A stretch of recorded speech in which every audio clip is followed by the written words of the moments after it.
Hi everyone. రామపండిత YouTube ఛానల్లో ఒక community post చేశారు. 2023లో ఎలక్షన్ కమిషనర్ ఎంపిక కమిటీలో ప్రధాన న్యాయమూర్తిని తొలగించి ప్రభుత్వానికి 2:1 మెజారిటీ ఇచ్చారు. దీంతో ఎన్నికల కమిషన్ స్వతంత్రతపై సందేహాలు పెరిగాయి. నీకు అర్థమవుతుందా అనే డిస్క్రిప్షన్ తోటి ఒక మీమ్ షేర్ చేశారు. ఈసీ సెలక్షన్ కమిటీ అని చెప్పేసి. సో ఎలక్షన్ కమిషన్ కమిటీలో ఎవరున్నారు ఇంతకుముందు, ఇప్పుడు ఎవరున్నారు అని చెప్పేసి, బిఫోర్ అండ్ ఆఫ్టర్.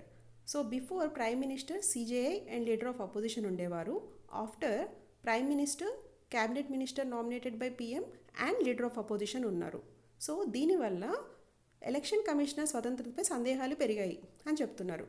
ఎందుకంటే రూలింగ్ పార్టీలో ఎవరైతే ప్రైమ్ మినిస్టర్ ఉన్నారో, prime minister and cabinet minister nominated by PM ఎవరైతే ఉన్నారో, వీళ్ళిద్దరూ ఓటింగ్ వేస్తే కూడా ఆ పర్సనే ఎలక్షన్ కమిషనర్గా సెలెక్ట్ అయిపోతారు కదా. మరి అలాంటప్పుడు ఇక్కడ వచ్చేసేసి స్వతంత్రతపై మనకు సందేహాలు పెరుగుతున్నాయి.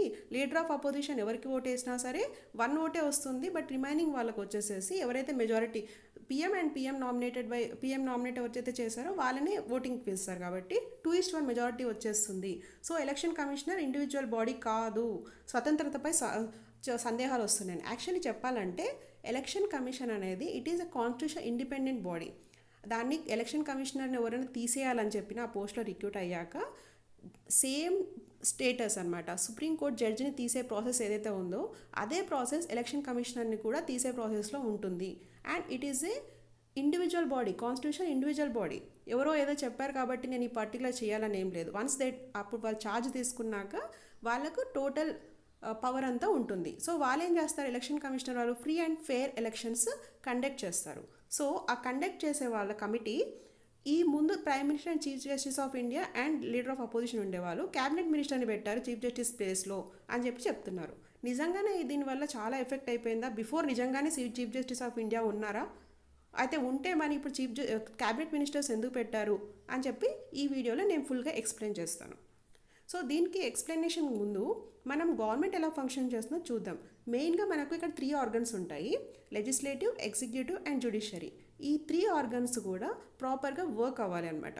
సో ఏదైనా ఒక ఆర్గన్ అన్ని ఆర్గన్స్ కూడా ఈక్వల్ పవర్ ఉంటుంది అండ్ ఈక్వల్లీ ఇంపార్టెంట్ అనమాట. Separation of the power also is very important.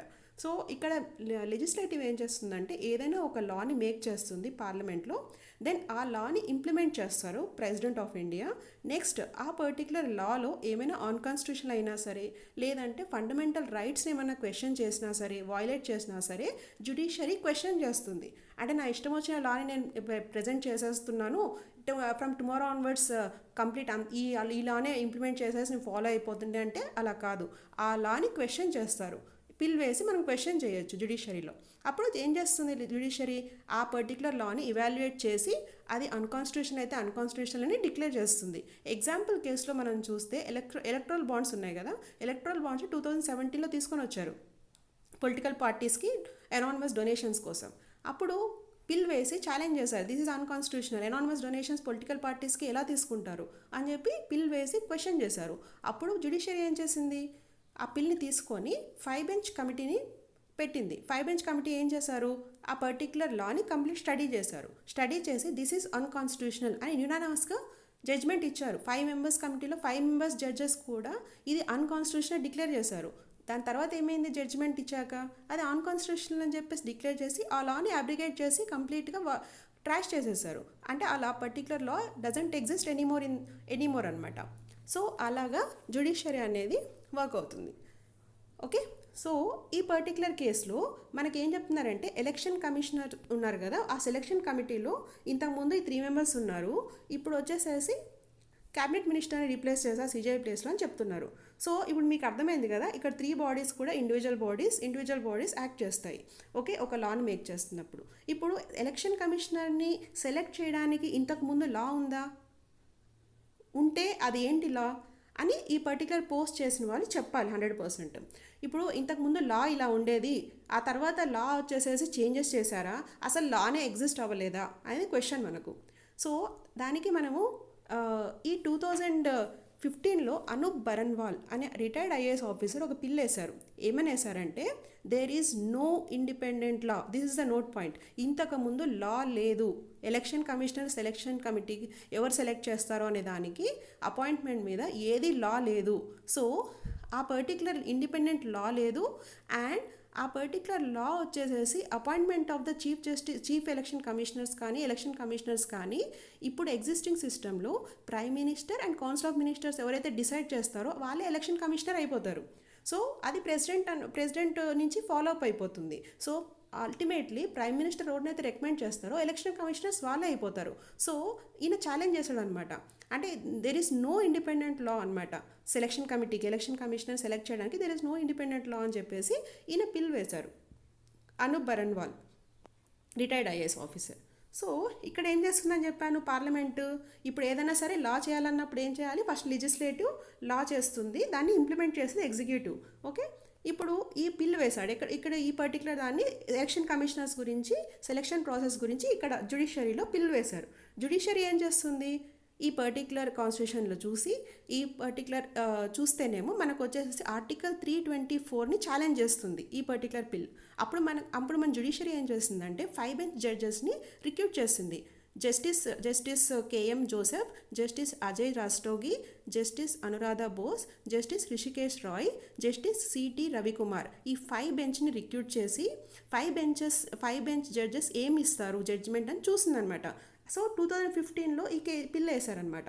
2015లో పిల్ వేశాక ఈ పర్టికులర్ గ్యాప్ అనేది ఉంది. 1950 నుంచి చూస్తే 2023 వరకు ఒక లెజిస్లేటివ్ గ్యాప్ ఉంది.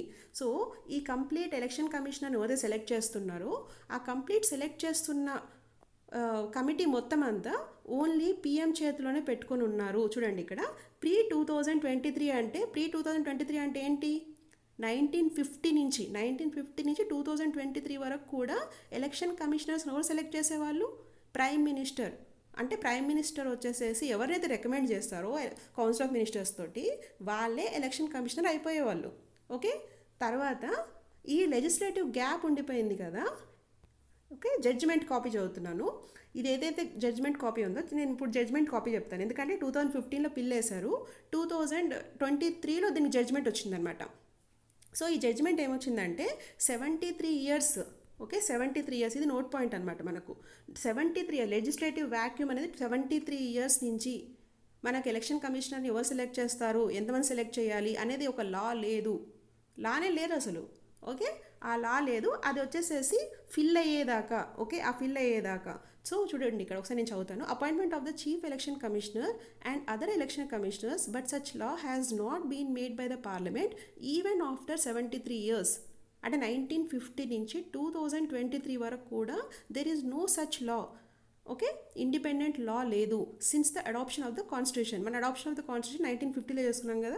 1950 నుంచి కూడా 2023 వరకు కూడా ఏ లా కూడా లేదు ఎలక్షన్ కమిటీని ఎవరు నియమించాలి, ఏ కమిటీ నియమించాలని. ఎందుకంటే ప్రైమ్ మినిస్టర్ ఎవరైతే చెప్పారో వాళ్ళే మనకు ఎలక్షన్ కమిషనర్స్ అయిపోయేవాళ్ళు అనమాట.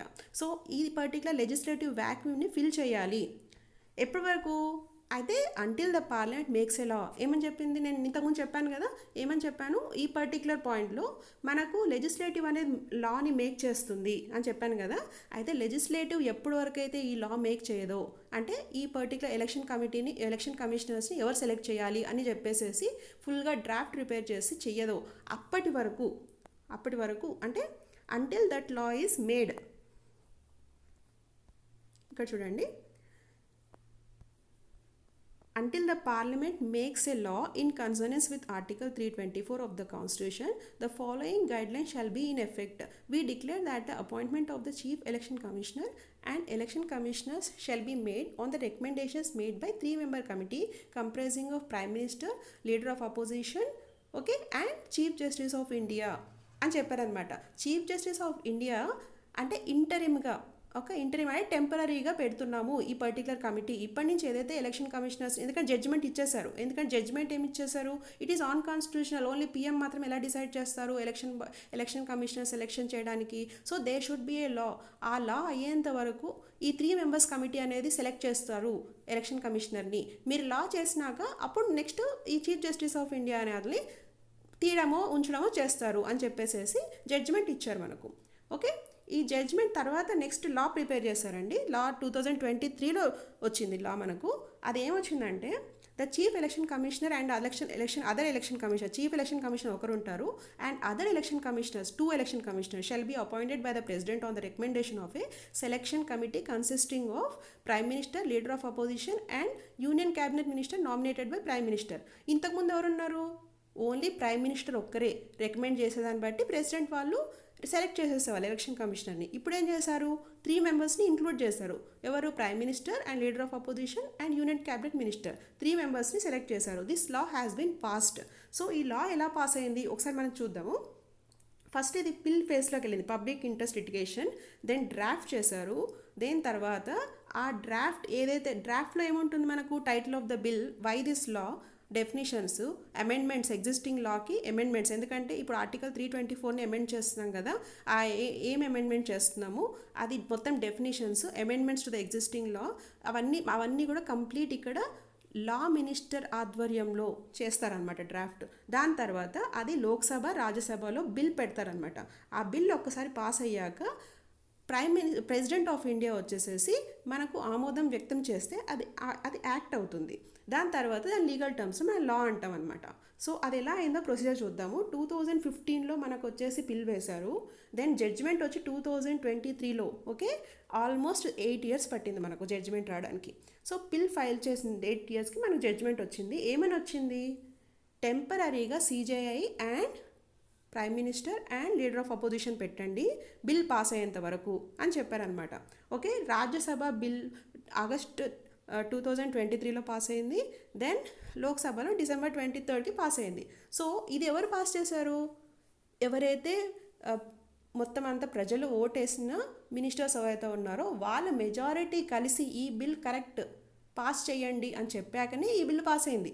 ఓకే, ఒక్క పర్సన్ తీసుకున్న యాక్షన్ కాదు ఇది. Okay, so Lok Sabha, Rajya Sabha both హౌజెస్లో మనకు బిల్ పాస్ అయింది. ఆ బిల్ పాస్ అయ్యాక డిసెంబర్ 2023లో ప్రెసిడెంట్ అసెంట్ ఇచ్చారు. ఓకే, ఈ బిల్ని పాస్ చేయండి అని చెప్పేసి అసెంట్ ఇచ్చారు. దెన్ ఇట్ బికేమ్ లీగల్ టర్మ్స్లో ఇది లా అయిందనమాట. సో ఒకసారి లా అయిపోయిన తర్వాత టెంపరీగా రిక్రూట్ చేసిన CJIని తీసేసి క్యాబినెట్ మినిస్టర్ని పెట్టారు ఆ ప్లేస్లో. ఓకే, జడ్జిమెంట్ కాపీ కూడా అలాగే వచ్చింది కదా మనకు. Judgement ఏమిచ్చారు? until the parliament makes a law in consonance with the article 324 of the constitution. Okay, directions ఇచ్చిందనమాట, మీరు లా చేసేంత వరకు వీళ్ళు ఉండాలి కమిటీలో అని చెప్పి. ఇప్పుడు లా అయిపోయింది కదా, లా అయిపోయిన తర్వాత మనకి ఏం లాలో ఏముంది మనకు? Prime minister, leader of opposition, union of cabinet minister ముగ్గురు ఉంటారు, ఇంక్లూడ్ అయ్యారని చెప్పి వచ్చిందనమాట. సో ఇది మనకు అర్థం చేసుకోవాలి. ఇప్పుడు 1950 నుంచి 2023 వరకు ఎలక్షన్ కమిషనర్స్ని ఎవరు సెలెక్ట్ చేశారు? ప్రైమ్ మినిస్టర్ ఆఫ్ ఇండియా మాత్రమే సెలెక్ట్ చేశారు. సెలెక్ట్ చేసి ప్రెసిడెంట్ ఎవరినైతే సెలెక్ట్ చేశారో వాళ్ళు ఫార్వర్డ్ చేశారు. ఇప్పుడు ఆ లా ప్రొసీజర్ ఫాలో అవుతున్న టైంలో జడ్జిమెంట్ మార్చ్లో వచ్చింది, డిసెంబర్లో వరకు లా ప్రిపేర్ అయింది. సో మార్చ్ డిసెంబర్ వరకు టెంపరీగా CJIని రిక్రూట్ చేశారు. ఓకే, దెన్ న్యూ లా ఏం చెప్తుంది అని అంటే ఎవరైతే CJI ఉన్నారో ఆ CJIని రీప్లేస్ చేసి క్యాబినెట్ మినిస్టర్ని పెట్టారు. ఎందుకంటే మనకు జడ్జ్మెంట్లో చెప్పారు ఈ పర్టికులర్ డైరెక్షన్స్, ఎందుకంటే ఇప్పటికి అన్కాన్స్టిట్యూషనల్ అని చెప్పేశాక దెర్ ఈజ్ నో ఇండిపెండెంట్ లా అని డిక్లేర్ చేసినాక మళ్ళీ ప్రీవియస్ డే ఫాలో అప్ చేయడం కరెక్ట్ కాదు. కాబట్టి మార్చ్ 2023 డిసెంబర్ 2023 వరకు టెంపరీగా CJIని పెట్టారనమాట. ఆ లా ఎప్పుడు ప్రిపేర్ చేశారు? ఆల్మోస్ట్ 9 months పట్టింది, March to December. In case ఈ లా కానీ చేయకపోతే CJIని కంటిన్యూ చేసేవాళ్ళు. ఓకే, కానీ లా చేసేసారు కాబట్టి ఇప్పుడు క్యాబినెట్ మినిస్టర్ని సెలెక్ట్ చేశారు. ఇప్పుడు డిసెంబర్ 2023 నుంచి ప్రాసెస్ స్టార్ట్ అయిందనమాట. సో ఈ లాని యూస్ చేసి ఎవరెవరిని సెలెక్ట్ చేశారో చూద్దాం ఒకసారి. నేను చెప్పాను కదా 2 members ఎలక్షన్ కమిషనర్స్ ఉంటారు, ఒకరు చీఫ్ ఎలక్షన్ కమిషనర్ ఉంటారు. సో మార్చ్ 2023లో జడ్జ్మెంట్ వచ్చేస్తుంది డిసెంబర్ 23లో. తర్వాత లా యాక్ట్ అయిన తర్వాత ఫస్ట్ టైం రిక్రూట్ చేసుకున్న వాళ్ళు మార్చ్ 2024లో జ్ఞానేష్ కుమార్, సుఖ్బీర్ సింగ్ సంధు రిక్రూట్ చేసుకుంటారు. ఎవరి ఆధ్వర్యంలో, ఎవరు కమిటీ మెంబర్స్ ఎవరున్నారు అప్పుడు? ప్రైమ్ మినిస్టర్ ఉన్నారు, నరేంద్ర మోడీ గారు. నెక్స్ట్ లీడర్ ఆఫ్ అపోజిషన్లో ఎవరున్నారు? అధీర్ రంజన్ చౌదరి గారు ఉన్నారు. నెక్స్ట్ ఈ పర్టిక్యులర్ క్యాబినెట్ మినిస్టర్లో అమిత్ షా గారు ఉన్నారనమాట. సో ఈ పర్టిక్యులర్ ఎవరైతే ఈ జ్ఞానేష్ కుమార్ అండ్ సుఖ్బీర్ సింగ్ సంధు ఉన్నారో అప్పుడు వచ్చేసేసి మనకు అధీర్ రంజన్ చౌదరి గారికి లీడర్ ఆఫ్ అపోజిషన్ లీగల్గా లేదనమాట. ఎందుకంటే అప్పుడు మన కాంగ్రెస్కి ఎన్ని ఓట్స్ వచ్చాయి, 52 ఓట్స్ మాత్రమే వచ్చాయి. మార్చ్ 2024లో చెప్తున్నా నేను. ఎందుకంటే ఈ జనరల్ ఎలక్షన్ ఫేజ్ అప్పుడు ఇది. సో జనరల్ ఎలక్షన్ ఫేజ్ అప్పుడు కాంగ్రెస్ గవర్నమెంట్కి 52 సీట్స్ మాత్రమే వచ్చాయి.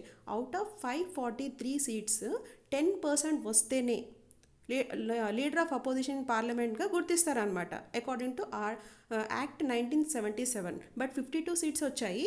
But still they have been considered as a functional leader of opposition consider చేసి ఆదిర్ రాజన్ చౌదరికి ఓటింగ్ రైట్ ఇచ్చారనమాట. ఎలక్షన్ కమిషనర్ని సెలెక్ట్ చేయొచ్చు, నువ్వు కూడా ఒక 3 మెంబర్స్ కమిటీ అన్నాను కదా, ప్రైమ్ మినిస్టర్ ఇక్కడ చూడండి మనకు 3 మెంబర్స్ కమిటీ అని చెప్పాను కదా, prime minister, leader of opposition and cabinet minister ముగ్గురు ఉంటారని చెప్పాను కదా.